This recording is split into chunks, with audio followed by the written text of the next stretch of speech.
الله من شرور أنفسنا ومن سيئات أعمالنا من يهده الله فلا مضل له ومن يضلل فلا هادي له أشهد أن لا إله إلا الله وحده لا شريك له وأشهد أن محمدا عبده ورسوله وبعد.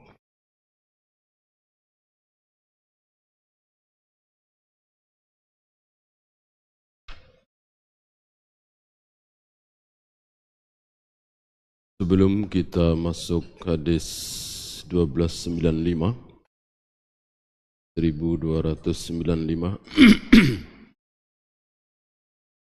ada beberapa fawaid yang belum baca. Saya pilihkan di antaranya dalilun ala anna syahida la yazulu anhu dam bi ghuslin wala ghairihi. Hadis di atas yaitu 1294 merupakan dalil bahwa darah yang mengotori tubuh dan pakaian orang yang mati syahid tidak perlu dibersihkan, tidak perlu dimandikan. Jadi pakaian yang berlumuran darah, membasahi, mengotori pakaiannya dan badannya, dibiarkan begitu saja dan langsung dikubur. Ya. Bisa disolati, bisa tidak. Tentang kafan ini ada dua riwayat. Tanpa dikafani bisa, dikafani seperti Mus'ab bin Umair. Ma'ruf hadisnya di mana ditarik ke atas kakinya terlihat, tarik ke bawah kepalanya terlihat, maka Nabi memutuskan tarik ke atas sementara kakinya ditutup dengan ithqir, rumput ithqir. Kenapa? Karena akan menjadi saksi. Darah yang menetes-netes itu nanti akan kembali menetes di padang mahsyar di hadapan Allah, di hadapan seluruh makhluk dengan aroma yang sangat wangi. Warnanya warna darah, wanginya wangi misik, minyak wangi yang luar biasa.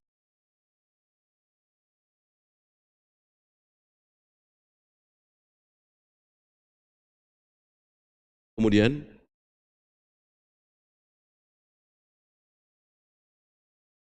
isbatu sifatil yad lillah, ketetapan adanya sifat tangan bagi Allah tidak diragukan lagi berdasarkan ayat dan hadis bahwa Allah memiliki tangan. Wajib diyakini. Tangan, ya tangan. Yang dimaksud tangan itu apa? Pertanyaan ini yang tidak wajar. Anak kelas 6 SD, bahkan anak kelas 4 SD tahu tangan itu apa. Kenapa kita yang sudah dewasa, sudah tua, masih nanya tangan itu apa? Wajah itu apa? Turun itu apa? Tentu ini tidak pantas ditanyakan. Allah punya tangan, Allah punya wajah, dan jangan bertanya maksud tangan ini apa. Semua orang tahu tangan itu apa. Itu. Maka orang yang mengatakan bahwa betul Allah punya tangan, tapi maksud tangan di sini wallahu a'lam, kita serahkan kepada Allah. Ini benar apa salah? Salah. Salah. Apa istilahnya? Tafwid. Tafwid ini tipis seolah ini manhaj salaf. Diserahkan kepada ini salah, ini keliru. Tangan bukan wallahu a'lam, wajah bukan wallahu a'lam, turun bukan wallahu a'lam. Yang wallahu a'lam itu apa? Ya, tangannya seperti apa? Sebesar apa? Cara Allah turun ke langit dunia seperti apa? Ini yang wallahu a'lam. Adapun maksud tangan bukan wallahu a'lam. Semua orang tahu tangan itu apa, wajah itu apa. Nah, disinilah ketergelinciran Asy'ariyah, Maturidiyah, walaupun tidak sefatal Jahmiyah yang mengatakan Allah tidak punya tangan, Allah tidak punya wajah. Tapi tetap salah tafwid itu. Yang diserahkan kepada Allah, yang kita harus mengucapkan wallahu a'lam, itu tangannya seperti apa, wajahnya seperti apa, cara turunnya Allah bagaimana, ini yang kita ucapkan wallahu a'lam. Ya. Kemudian laisa kullu fi'lin minan nabi sallallahu alaihi wasallam yadullu 'ala al-wujub. Tidak semua perbuatan Nabi menunjukkan wajib. Tidak semua perbuatan Nabi menunjukkan wajib. Maka orang yang mengatakan bahwa kan Nabi melakukan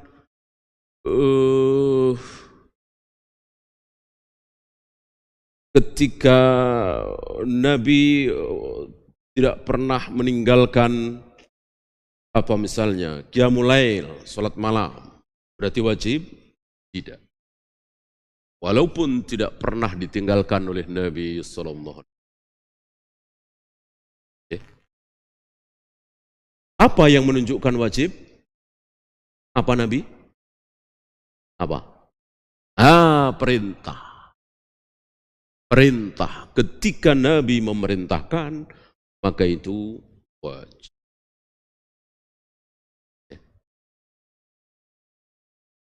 Timbul pertanyaan, bukankah Nabi tidak pernah menyuruh kita menunjuk dengan jari ketika sholat? Bukankah Nabi tidak pernah menyuruh kita merenggangkan tangan ketika sujud? Bukankah Nabi belum pernah menyuruh menempelkan kaki kiri dan kaki kanan ketika sujud? Berarti enggak wajib dong. Jawabnya wajib. Kenapa? Sallu kama ra'aitum. Salatlah kalian persis seperti caraku sholat. Berarti memerintahkan. Masuk orang yang mengatakan betul Nabi melempar 3 jumrah itu setelah zuhur. Tapi Nabi kan tidak pernah mengatakan lemparlah jumrah yang 3, tanggal 11, 12, 13, itu setelah zuhur. Memang Nabi selalu bukan yang Aqobah ya, bukan yang tanggal 10 ya. Tanggal 11, 12, 13 memang riwayat Nabi mengatakan, meriwayatkan bahwa Nabi melempar setelah, tapi Nabi tidak memerintahkan. Berarti tidak wajib, berarti boleh dong sebelum zuhur. Jawabnya, khudhu anni manasikakum. Ambillah manasik haji kalian, umroh kalian dariku. Berarti perintah. Berarti perintah. Kalau tidak ada perintah dari Nabi, maka tidak wajib. Seperti kemarin kita bahas, Nabi tidak pernah mengatakan, bukalah khutbah dengan innal hamdalillah, yang aku contohkan. Berkhutbahlah kalian persis seperti caraku khutbah. Mandilah kalian mandi junub persis seperti caraku mandi junub. Tidak ada. Maka kita mandi junub beda dengan cara Nabi, sah insya Allah. Yang penting mandi basah semua. Pernahkah Nabi mandi junub dengan nyelam misalnya, ya kan? Masuk ke dalam kolam atau kali. Pernahkah Nabi pakai shower misalnya? Nah, berarti kan berbeda, sahkah? Sah. Nah, jika kita mengikuti cara Nabi sebagaimana diriwayatkan oleh Aisyah, yang pertama kali dilakukan oleh Nabi adalah membersihkan kemaluan dengan tangan kiri, lalu menggosokkan tangan tersebut ke tanah, kemudian berwudu tanpa berwudu biasa tanpa kaki, kemudian membasuh kepala 3 kali, kemudian seluruh badannya 3 kali, dimulai dari yang kanan, dan terakhir kaki. Tentu ini afdoli. Ini lebih baik, tapi bukan wajib. Seandainya tidak seperti itu, tapi basah semua, misalnya kita menyelam, sah insyaallah.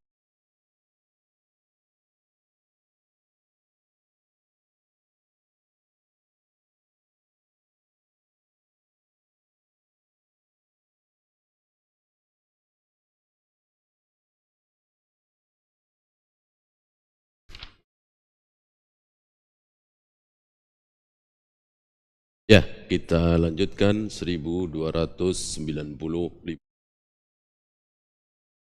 Wa anhu ay an Abi Hurairah radhiyallahu anhu qala Rasulullah sallallahu alaihi wasallam ma min maklumin, tidak ada satu luka yuklamu fi sabilillah, yang luka itu terjadi ketika jihad fi sabilillah, illa jaa yaumal qiyamati, kecuali nanti pada hari kiamat dia akan datang kepada Allah dengan luka seperti itu.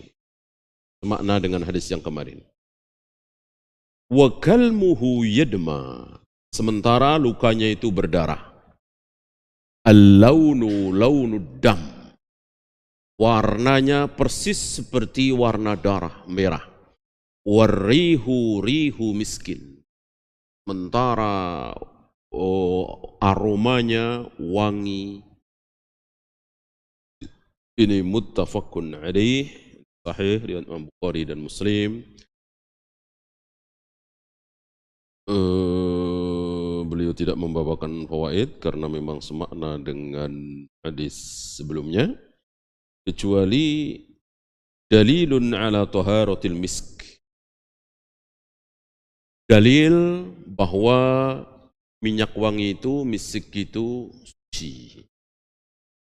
Sebetulnya ini bukan dalil, tapi penguat saja. Kenapa? Karena kaidah al-bara'atul asliyah, bahwa hukum asal seluruh benda di muka bumi ini, hukum asalnya suci apa najis? Suci. Suci. Ini suci, itu suci. Apa yang tidak ada di zaman Nabi? Suci. Yo misalnya, plastik misalnya, kertas misalnya,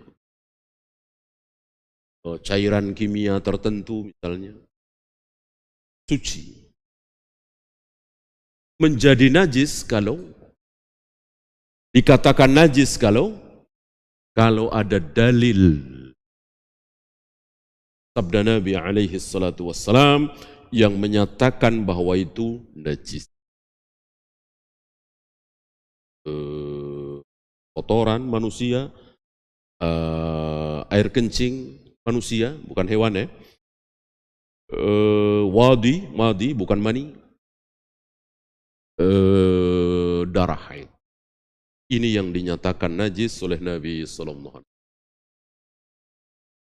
Adapun di luar itu ada yang menyatakan najis, tapi bukan Nabi sallallahu alaihi wasallam. Dapat ulama yang tentu bisa benar, bisa sama dengan perempuan haid yang mengatakan bahwa perempuan haid tidak boleh sholat, tidak boleh puasa, tidak boleh tawaf, tidak boleh jima. Yang menyatakan itu siapa? Nabi sallallahu alaihi wasallam. yang menyatakan bahwa wanita haid tidak boleh masuk masjid, tidak boleh pegang mushaf Al-Quran, tidak boleh baca Al-Quran. Yang menyatakan siapa? Bukan Nabi SAW. Walaupun bukan orang bodoh, walaupun bukan orang jahil, walaupun ulama, tapi bukan Nabi SAW. Artinya bisa benar, bisa salah. Adapun yang 4 itu, sholat, tidak boleh sholat, tidak boleh saum, tidak boleh tawaf, tidak boleh jima. Yang menyatakan ini adalah Nabi SAW, yang tentu tidak mungkin salah. Ya. Oleh karena itu, dalil tadi dinyatakan sebagai dalil atas sucinya minyak wangi misik, ini penguat. Ya.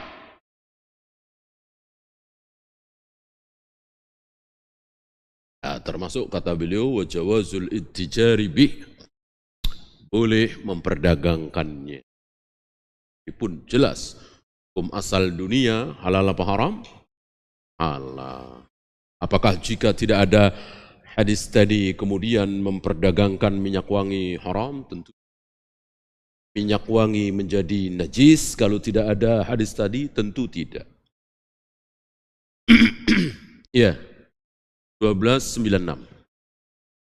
Wa an Mu'adzin radhiyallahu anhu 'anil Nabi sallallahu alaihi wasallam qala man qatala fi sabilillah, barang siapa yang qital, perang di jalan Allah, min rajulin muslimin, dan dia seorang rajul. Nisa tidak masuk di sini karena memang tidak ada, kecuali di garis belakang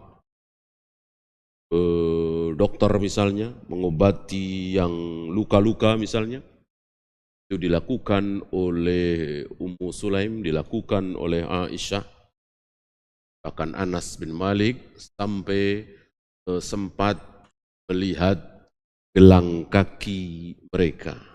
Perhatikan sedikit, terlihat auratnya dalam keadaan darurat, mengobati pasukan yang terluka. Berarti memegang, ya, dalam keadaan darurat boleh.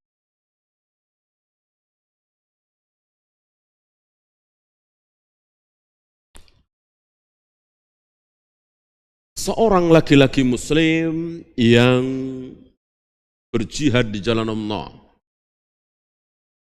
fuwaqa naqatin, selama fuwak. Fuwak ini jarak antara 2 perahan air susu, ini nakoh unta ya, bahasa Arab. Sampai hal seperti ini ada istilahnya. Kita bahasa Indonesia, mungkin bahasa daerah juga tidak ada istilah ini. Jadi unta itu kalau diperah susunya, butuh untuk memerahnya lagi, butuh istirahat dulu. Didiamkan dulu, kemudian baru diperah lagi. Berapa? Paling hitungan menit. Mungkin 10 menit, mungkin 15 menit, mungkin 20 menit. Ya. Lalu diperah lagi. Nah, jarak antara perahan pertama dengan perahan kedua ini disebut fuak. Ya. Taruhlah 15 menit, 20 menit. Nah, barang siapa seorang muslim yang berjihad di jalan Allah sekitar waktu itu 15 menit, 20 menit. Apa kata Nabi? Wajabat lahul jannah. Wajib dia mendapatkan surga. Berhak dia mendapatkan surga. 15, 10 menit. Jaminan dari Allah Rabbul Alamin, surga bagi orang yang berjihad dalam waktu yang sangat-sangat singkat. Wa man juriha jurhan fi sabilillah au nukiba nakabatan, dan barang siapa yang terluka di jalan Allah itu, atau terjadi apapun, seleo misalnya, salah urat misalnya, pokoknya sesuatu yang tidak enak, walaupun sepele, fa innaha taji'u yaumal qiyamati ka aghzari ma kanat.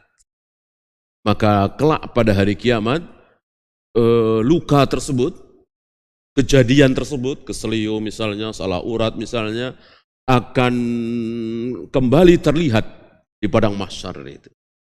Dan sama seperti hadis kemarin, dengan segala kebanggaannya, dengan penuh kebanggaan. Luka, keselio, salah urat, berdarah, mungkin ada yang tangannya buntung, seperti Ja'far bin Abi Thalib. Ada yang lukanya tidak bisa dihitung. Luka di badannya itu tidak bisa dihitung. Seperti Khalid bin Walid. Ada bahkan yang wajahnya tidak bisa dikenali. Ini siapa? Anas bin Nadhr. Saking banyaknya luka, hampir kaum muslimin tidak tahu ini mayat siapa, kalau tidak adik perempuannya yang mengenal ujung jarinya itu ada tanda. Ya, namanya kakak beradik kan, bergaul dari kecil, ngelihat ada tanda di ujung jarinya itu, apa hitam atau apa, baru mereka tahu. Nah, dengan kebanggaan yang luar biasa, sebagai saksi di hadapan Allah dan di hadapan makhluk, bahwa dia pernah mengalami keburukan seperti itu demi membela agama Allah. Launuha az-za'faran, warnanya seperti warna za'faran, sesuatu warna yang sangat bagus. Warihuha kalmisk, sementara baunya, aromanya seperti minyak. Ini riwayat Abu Daud dan At-Tirmidzi, dan beliau mengatakan hadis hasan.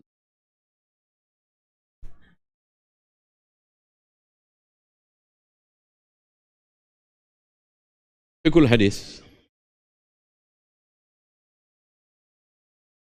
Yang pertama, al-jihadu wa ajruhu khasun bil ummatil muslimati duna ghairiha. Jihad dan pahalanya itu khusus untuk kaum muslimin. Di luar kaum muslimin tidak ada. Terluka, mau mati, bahkan neraka.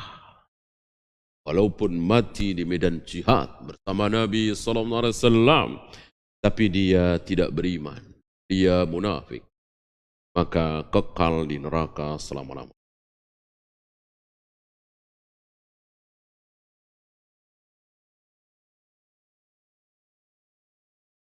Wasamu syahadati wa syarafuha la yatasharrafu bihi ghaira abna'i hadhihi al-ummati minal muwahhidin. Tanda syahadah itu, keutamaan syahadah itu, syahadah syahidkan orangnya. Apa yang dia dapatkan itu syahadah. Itu tidak untuk di luar umat ini yang tidak bertauhid.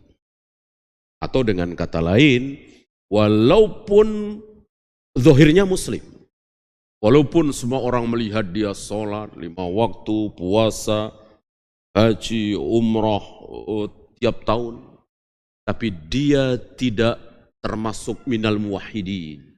Dia bukan orang yang bertauhid, tetap tidak sah jihadnya, tidak sah sholatnya, tidak sah hajinya. Di mana? Ya tentu di neraka kekal. Tidak bertauhid berarti?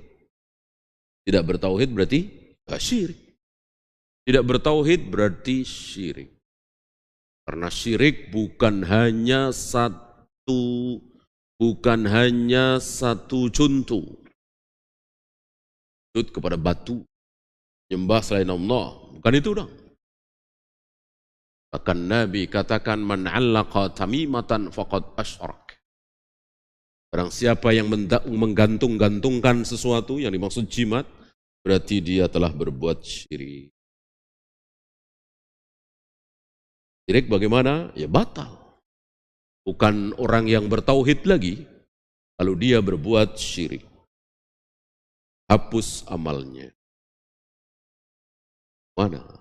Kalau sampai para duat meremehkan dakwah tauhid,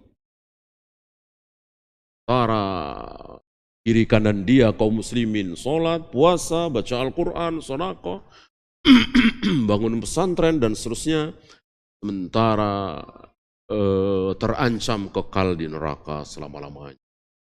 Apa? Berbuat syirik. Dia tidak sadari. Baik rububiyahnya atau uluhiyahnya atau asma wa sifatnya. Karena tauhid ada 3, berarti syirik juga ada 3, kan begitu.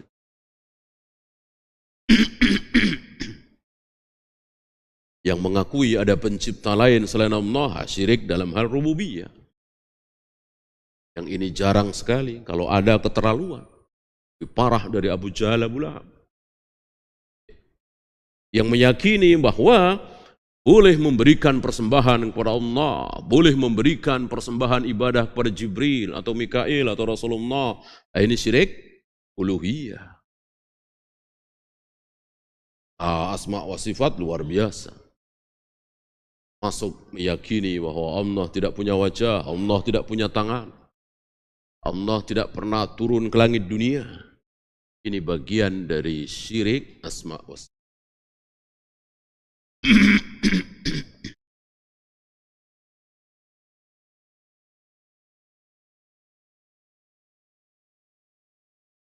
Al-mujahidu fi sabilillahi thawabuhu al-jannah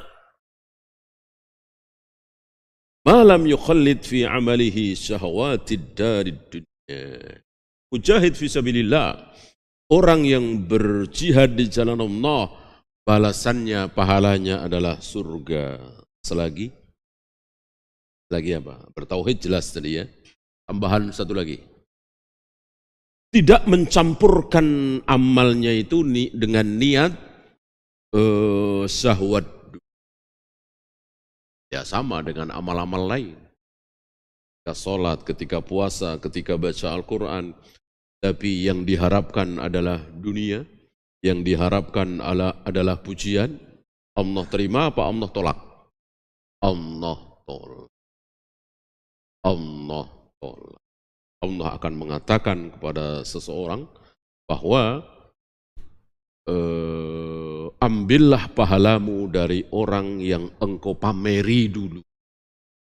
Teringat kita bahwa dulu kita sholat, dulu kita baca Al-Quran, dulu kita sedekah, pamer kepada si A, si B, si C.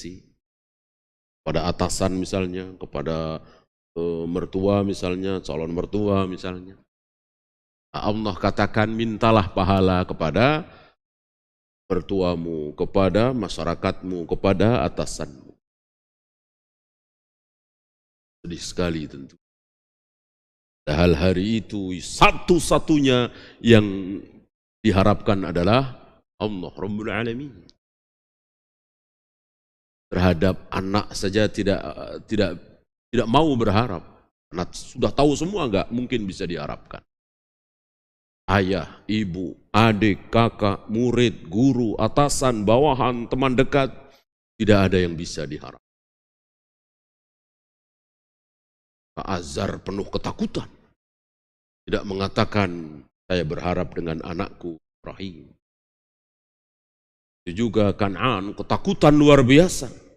Tidak merasa tenang, ayah saya Nabi Nuh. Rasul pertama di muka bumi.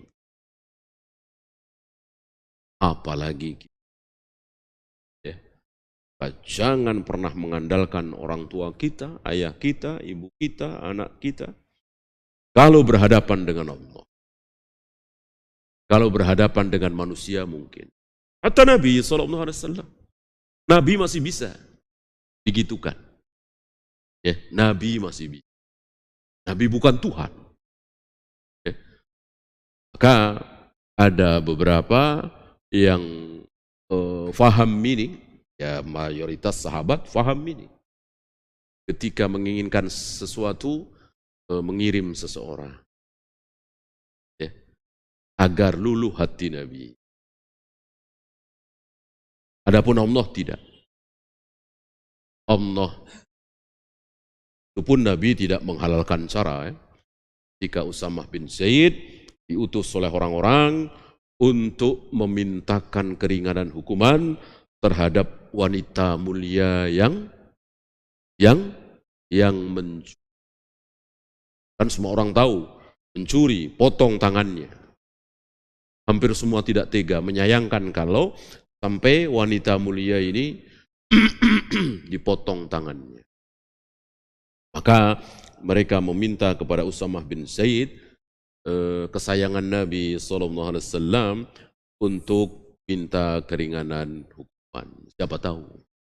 Nah, dalam hal ini, Nabi tidak mau menghalalkan yang haram, mengharamkan yang halal. Maka Nabi tidak terima. Bahkan sampai beliau mengatakan, ini yang menyebabkan umat-umat terdahulu binasa. Apa? Kalau ada orang miskin mencuri, melanggar hukum, aqama alaihil had, ditegakkan hukum. Tapi kalau ada orang mulia mencuri, melanggar hukum, dibiarkan. Ini yang menyebabkan umat-umat terdahulu binasa. Maka jika hari ini seperti itu pula, ya binasa juga.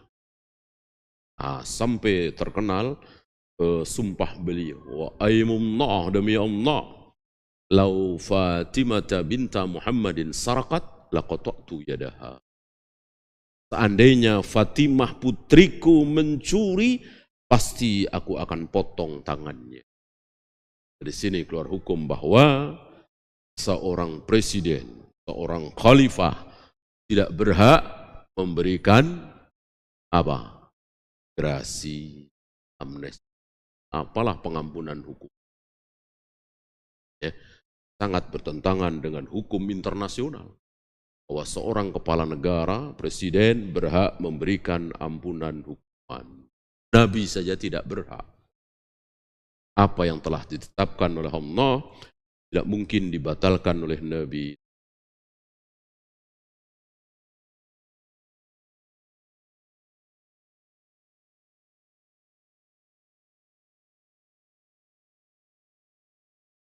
ما يحل بالشهيد من حوادث وابتلاء الله تعالى يؤجره عليها ولا يضيع عمله.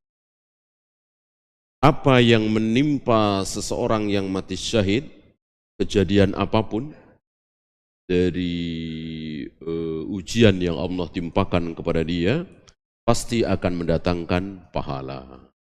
Dan Allah tidak menyia-nyiakan amalnya. Ya, 1297. Wa an Abi Hurairah radhiyallahu anhu qala marra rajulun min ashabi Rasulillah sallallahu alaihi wasallam bi syi'abin. Ada seorang dari sahabat Nabi sallallahu alaihi wasallam melewati satu syi'ib. Syi'ib bisa lembah, bukit kecil begitu ya. Fihi uyainatun min ma'in. Di bukit tersebut ada mata air, ada sumber air. Ain ini bentuk tasgir, uyain, mata air yang tidak terlalu besar. Azbatin, air yang segar. Bayangkan negeri Arab ada, karena di Madinah kan beda jauh dengan Mekah ya. Mekah yang tandus luar biasa, Madinah ada beberapa tempat yang di situ hijau, kebun. Salah satunya ini. Atau mungkin di tempat lain di luar Madinah. Jadi ada seorang sahabat Nabi SAW melewati satu tempat yang bagus. Ada sumber air di situ. Fa'ajabathu, dia begitu tertarik melihat pemandangan ini, tempat ini. Lalu dia mengatakan, Lau i'tazaltun nas, alangkah indahnya seandainya aku meninggalkan manusia, aku beruzlah, menjauhi manusia, meninggalkan keramaian, fa aqamtu fi hadzal syi'b, lalu aku tinggal di tempat ini, di syi'b ini yang indah ini. Walan af'ala hatta asta'dzina Rasulullah sallallahu alaihi wasallam. Tapi aku tidak akan melakukan sebelum aku minta izin kepada Nabi sallallahu alaihi wasallam. Ini salah satu sifat sahabat. Apapun yang dilakukan, minta fatwa kepada Nabi sallallahu alaihi wasallam. Boleh apa tidak? Bagus apa tidak? Wa dzakara dzalika li Rasulillah sallallahu alaihi wasallam. Singkat cerita, sahabat ini menyampaikan keinginannya kepada Nabi sallallahu alaihi wasallam. Nabi langsung menjawab, la taf'al. Jangan. Jangan engkau lakukan. Fa inna maqama ahadikum fi sabilillah. Karena makommu ketika engkau jihad fi sabilillah itu afdalu min salatihi fi baitihi 70 aman. Jihad sekali di jalan Allah itu lebih mulia, lebih baik, lebih afdal dari 70 tahun, 70 aman. Salat di rumahnya. Ya, dia mau beruzlah, menjauhi manusia, beribadah di situ. Salat 70 tahun, salat terus, kalah dengan sekali jihad. Salat apa? Salat apa? Salat sunnah. Bukan salat wajib tentunya. Salat 5 waktu dengan jihad, tinggi mana derajatnya? Tentu salat 5 waktu. Karena kan rukun Islam. Jihad rukun Islam apa bukan? Bukan. Jihad bukan rukun Islam. Ketika Ibnu Umar menyampaikan keutamaan jihad yang luar biasa, ada yang bertanya, kenapa tidak masuk rukun Islam? Ibnu Umar menjawab dengan ringan, itu yang kami terima dari Allah dan Rasul. Berarti harus dengan dalil. Tidak boleh dengan ra'yu. Kalau pakai ra'yu barangkali beliau akan memasukkan jihad ke dalam rukun Islam. Tidak, rukun Islam tidak ada jihad. Walaupun keutamaan jihad luar biasa. Berarti 70 tahun solatnya solat apa? Solat sunnah. Maka dikatakan fi baitihi, solat di rumahnya. Sebab kalau solat 5 waktu di mana? Di masjid, bukan di rumah.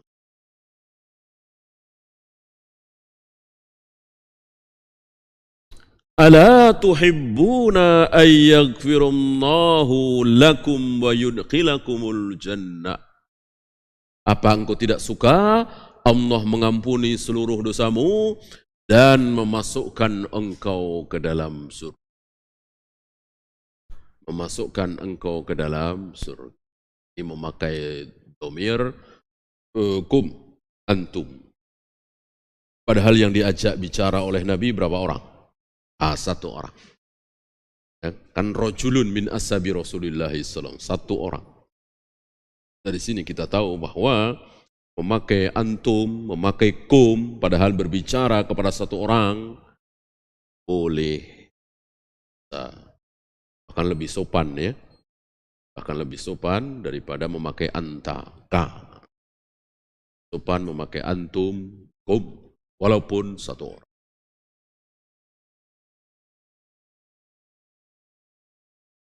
Ughzu fi sabilillah. Berperanglah, berjihadlah di jalan Allah. Man qatala fi sabilillahi fuwaqa naqatin. Karena barang siapa yang berjihad di jalan Allah, fuwaqa naqah. Tadi sekedar 10 menit, 15 menit jarak antara 2 perasan susu unta, wajabat lahul jannah. Dia wajib mendapatkan surga. Dia berhak masuk.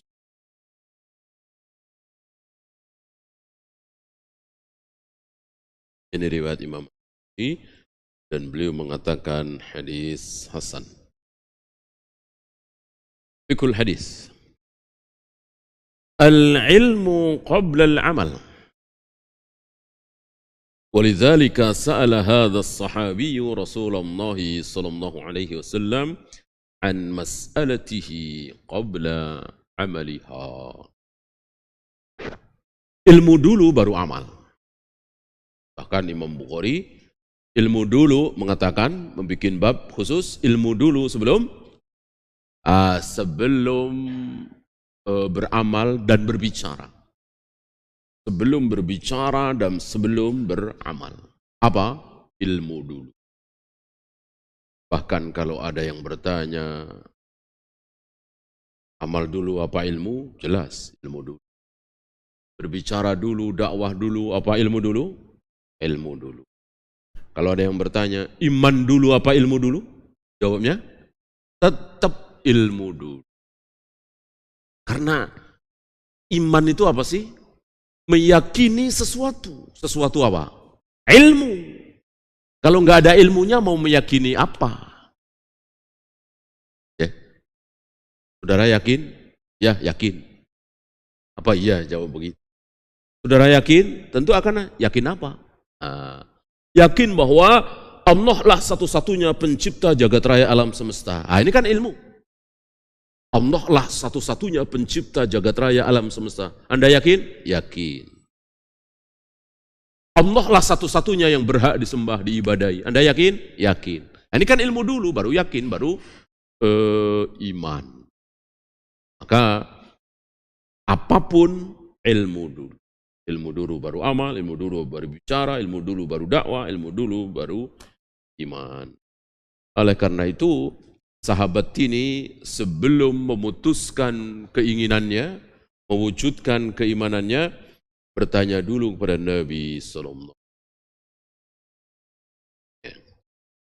Ya, kita salat dulu. Wassalamualaikum warahmatullahi wabarakatuh. Wa akhiru da'wana alhamdulillahi rabbil